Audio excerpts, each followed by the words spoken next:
les premiers à la détruire, c'est d'abord nous-mêmes les Congolais. Je ne vais pas vous dire ce qu'on fait, mais il suffit de circuler dans les rues de Kinshasa pour comprendre comment nous ne prenons pas soin de ce bien commun qu'est notre ville de Kinshasa. Moi qui suis un ancien, je peux vous dire que j'ai vécu l'époque où on surnommait encore notre ville Kinshasa la Belle. Et toute l'Afrique était d'accord avec ce surnom, Kinshasa la Belle. Cette ville attirait beaucoup d'étrangers. Autre exemple du manque de patriotisme, la corruption. Ce sont les Congolais eux-mêmes qui détruisent les efforts qui sont fournis pour rassembler, mobiliser davantage de recettes et construire ce pays. Vous trouverez la corruption dans tous les secteurs de la vie nationale. Or, la corruption est un cancer.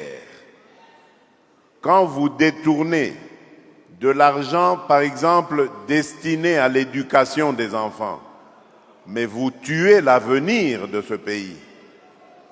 Quand vous détournez de l'argent destiné aux soins de santé des individus, mais vous mettez en péril tout un peuple qui peut, pour construire son pays, qui a besoin d'être en bonne santé. Et c'est ça, ce manque de patriotisme que nous avons. Et le dernier exemple que je donnerai, il y en a plein, vous les connaissez, vous les vivez tous les jours, c'est celui qui me tient en ce moment à cœur, celui de la sécurité de notre pays. Lorsque je suis arrivé à la tête de ce pays, j'ai trouvé une armée, pardonnez-moi l'expression, de clochards.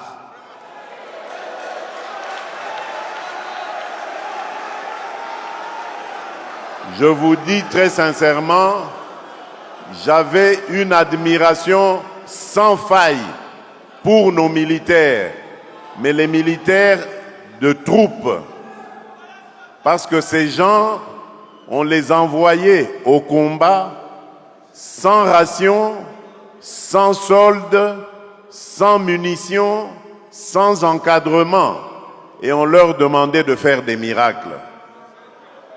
Et il leur est arrivé de faire des miracles.